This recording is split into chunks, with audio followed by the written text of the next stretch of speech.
किसी गांव में 3 भाई रहते थे। बड़े का नाम नसीर, दरमियान वाला बसीर और छोटे का नाम जमील। इत्तेफाक से तीनों की नजर बहुत कमजोर थी और रात क्या दिन में भी उनको धुंधला दिखाई देता था। रात के वक्त उन तीनों को एक कमरे में बंद कर दिया जाता था कि कहीं बाहर जाकर खुद को या किसी को नुकसान न पहुंचा दे। तीनों भाई अलग अलग कमरों में रहते थे, लेकिन उनके कमरे थे बिल्कुल साथ साथ। ये भाई अपनी मासूमियत और बेवकूफियों की वजह से गाँव भर में मशहूर थे। उनकी आंखें गो के रोशनी से महरूम थी, लेकिन उनकी जिंदगी भरपूर थी। वो एक दूसरे से मुकाबला करते रहते कि किसकी नजर ज्यादा तेज है। हर शाम तीनों भाई अपने कमरों से निकल आते और कुछ देर साथ बैठते थे और एक दूसरे को किस्से सुनाते। बड़ा भाई नसीर हमेशा कहता था कि वो अपने छोटे भाइयों से बेहतर देख सकता है। उसकी रूह हमेशा बेचैन रहती थी और वो अक्सर रात के वक्त छुप कर बाहर निकलने की कोशिश करता, टकरें खाकर वापस आता और अगले दिन फिर से कोई न कोई नया कारनामा करने की ठान लेता। एक मरतबा करीब के गांव में एक मेला लगा। बड़ा भाई चुपके से मेला देखने निकल पड़ा। वो जल्द अज जल्द दूर से गाँव पहुंचना चाहता था, इसलिए उसने सोचा कि किसी राहगीर से पूछ ले कि मेले वाला गाँव कितनी दूर है। अब उसकी किस्मत के रास्ते में सड़क के किनारे एक मुजस्समा था। नजर तो उसकी कमजोर थी, इसलिए अपनी धुंधली बसारत से उसे सूझा कि कोई राहगीर खड़ा है। वो तेजी से उसके पास पहुंचा और बोला, भैया जरा बताना मेले वाला गांव कितनी दूर है क्या है। भला वो क्या बताता, वो तो मुजस्समा था। जवाब ना पाकर उसे शदीद गुस्सा आया कि मैं इतनी शराफत से सवाल पूछ रहा हूँ और ये अहमक कोई जवाब ही नहीं दे रहा। उसने गुस्से से कहा, अरे भाई क्या अंधे हो जो दिखाई नहीं दे रहा? मैं सामने खड़ा हूँ, या बहरे हो जो सुनाई नहीं देता? उसके लिए चीखों पुकार बेकार गई और कोई जवाब ना आया। इत्तेफाक से मुजस्समे के साथ पर एक परिंदा बैठा हुआ था। उसने जब अपने पास खड़े उस आदमी को देखा तो फड़फड़ा कर उड़ गया। अंदाज समझा कि तेज हवा चली और उस बहरे के सर से टोपी कहीं उड़कर दूर जा गिरी। ये सोचकर वो दिल ही दिल में कहने लगा, चलो अच्छा ही हुआ इसने मुझे जवाब नहीं दिया और मैं भी इससे नहीं बताऊंगा कि इसकी टोपी उड़कर दूर जा गिरी है। ये कहते ही वो वहां से आगे बढ़ गया और गिरते बढ़ते आखिरकार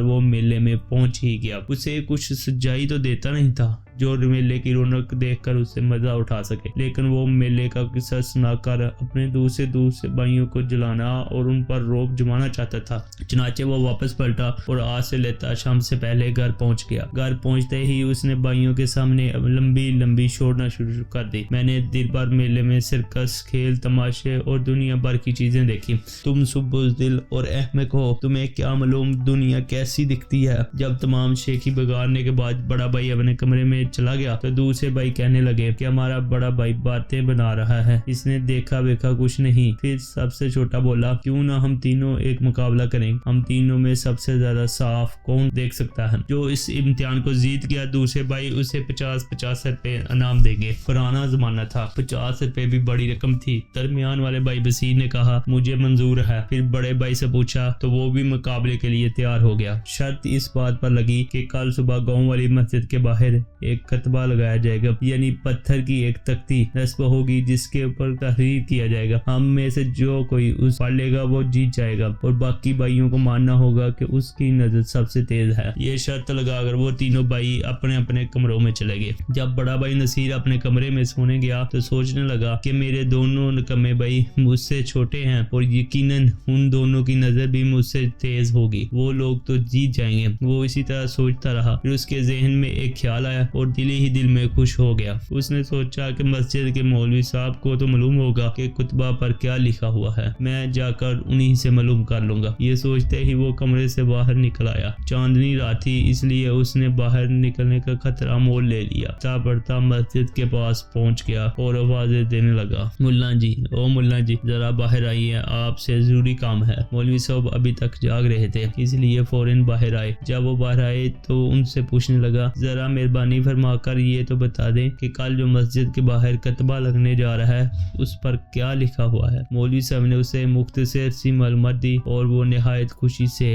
घर की तरफ लौट गया। अभी मौलवी साहब मुश्किल ही से घर पर वापस पहुंचे थे कि अचानक फिर से आवाज आई, मौलवी साहब जरा बाहर तो आना। ये आवाज दरमियान वाले भाई बसीर की थी, जिसकी जहन में भी यही तरकीब आई। उसने भी कतबा पर लिखी तहरीर के बारे में पूछा और चूंकि वो जरा होशियार था उसने कतबे का रंग भी पूछ लिया और شکریہ کہہ کر واپس چلا گیا۔ اتفاق سے تیسرے بھائی کے دماغ میں بھی یہی ترکیب آئی اور یہ چھوٹا بھائی تھا بھی سب سے چلاک۔ اس نے تحریر رنگ کے ساتھ ساتھ کتبہ بنانے والے کا نام بھی پوچھ لیا جو کتبے کے ایک کونے میں لکھا جاتا ہے۔ اب صبح ہوئی تو تینوں بھائی مسجد کی طرف چل پڑے۔ تینوں دل ہی دل میں خوش ہو رہے تھے کیونکہ ہر ایک کو لگ رہا تھا کہ وہ کتبے کے بارے میں سب کچھ جانتا ہے۔ ابھی وہ مسجد سے کچھ فاصلے پر ہی تھے کہ بڑا بھائی بولا، رک جاؤ، آگے جانے کی کیا ضرورت ہے؟ وہ مسجد کی بجائے دوسری طرف دیکھ کر کہنے لگا، یہیں سے دیکھ کر بتاتے ہیں کہ کیا لکھا ہے، میں تو صاف دیکھ سکتا ہوں۔ واہ واہ، کس قدر خوبصورت کتبہ ہے۔ اس پر لکھا ہے حضرت جعفر کی یاد میں، خصوصی لفظ جعفر تو بہت ہی دلکش لکھا ہوا ہے۔ درمیان والے بھائی نے کہا، آپ کی نظر تو واقعی بہت تیز ہے، کیا آپ بتا سکتے ہیں کہ اس کتبے کا رنگ کیا ہے؟ بڑا بھائی یہ سن کر سر پٹا گیا۔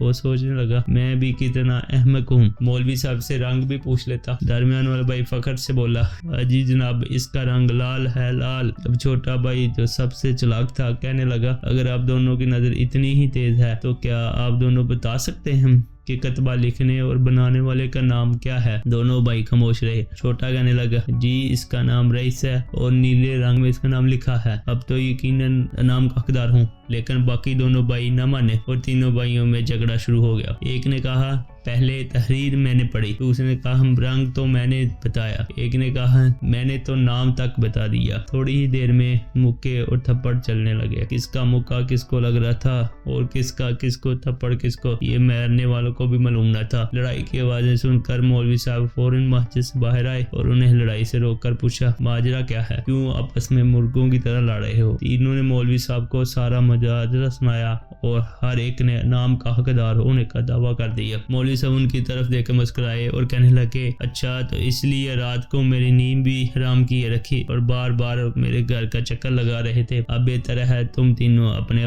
پیسے نکال کر مجھے دے دو، کیونکہ اتنی نقل کرنے کے باوجود تم تینوں یہ شرط ہار چکے ہو۔ تینوں بھائی چونک کر بولے، کیا کہا؟ آپ یہ کیسی باتیں کرتے ہو؟ یہ کیسے ہو سکتا ہے؟ مولوی صاحب ہنستے ہوئے کھلکھلا کر بولے، تم تینوں تھوڑا بہت تو دیکھ ہی سکتے ہو، ذرا نزدیک آ کر دیکھو، تم تینوں وقت سے پہلے آ پہنچے، ابھی تو کتبہ لگایا ہی نہیں گیا۔ یہ سن کر وہ سب ہنسنے لگے اور مولوی صاحب سے معذرت کرتے گھر کو واپس لوٹ گئے۔ کچھ وقت گزرا تو گاؤں میں چوریوں کی وارداتوں کا سلسلہ شروع ہو چکا تھا۔ پورا گاؤں اس مشکل سے تنگ آ چکا تھا اور چور کو پکڑنا ہر کسی کی خواہش بن گئی تھی۔ اس دوران تینوں اندھے بھائیوں نے بھی اپنی بہادری دکھانے کا فیصلہ کیا۔ بڑا بھائی اپنے چھوٹے بھائیوں سے جمع کر کہنے لگا، آج رات ہم وہ چور پکڑیں گے اور مولوی صاحب کو ابھی سمجھ آ جائے گی ہم لوگ اتنے بھی اندھے نہیں۔ اب وہ تینوں بھائی منصوبہ بناتے ہیں کہ رات کو وہ الگ الگ جگہوں میں نکلیں گے اور جس طرف سے کوئی شک کی آواز آئے گی تو فوراً جا کر چور کو پکڑ لیں گے۔ جب رات ہوئی تو تینوں بھائی اپنی اپنی مہم میں مصروف ہو گئے، جبکہ گاؤں کے لوگ ان کی حرکتیں دیکھنے کے لیے یہ جمع ہو گئے۔ آخرکار مولوی صاحب بھی پہنچ گئے اور صورتحال کو سمجھنے کی کوشش کرنے لگے۔ انہوں نے دیکھا کہ بڑے بھائی نے چوک میں مجسمے کو پکڑ رکھا اور چلاتا جا رہا ہے۔ میں نے پکڑ لیا۔ وہ تھوڑا آگے بنے میں درمیان والے بھائی کو زمین پر پڑے دیکھا، چھوٹے بھائی کو درخت سے باتیں کرتے ہوئے پایا۔ مولوی صاحب نے ان تینوں کو اکٹھا کر کے پوچھا، آخر یہ سب کیا ہے؟ تم تو کس سے لڑے ہو؟ بڑے بھائی سے فخری انداز میں کہا، مولوی صاحب میں نے چور پکڑ لیا ہے۔ درمیان والے بھائی نے جلدی سے جواب دیا، چور نے مجھ پر حملہ کیا اور بھاگ گیا۔ جبکہ چھوٹے بھائی نے درخت کی طرف اشارہ کرتے ہوئے کہا، چور تو یہاں ہے۔ مولوی صاحب اور باقی گاؤں والا کا ہنس کر برا حال ہو گیا۔ بولے، ارے بھائی چور تو کہیں نظر نہیں آ رہا، تم لوگ تو یہاں مجسموں، بلیوں اور دفتروں سے لڑتے جا رہے ہو۔ انہوں نے تینوں بھائیوں کو بٹھایا اور بڑے پیار سے سمجھانے لگے کہ ہر انسان کی اپنی حدود اور صلاحیتیں ہوتی ہیں، زندگی کا اصل مزرعہ اپنی حقیقت کو قبول کرنے میں ہے۔ ہر کسی کی اپنی خاصیت ہوتی ہے، جیسے کہ مچھلی پانی میں تیراکی کر سکتی ہے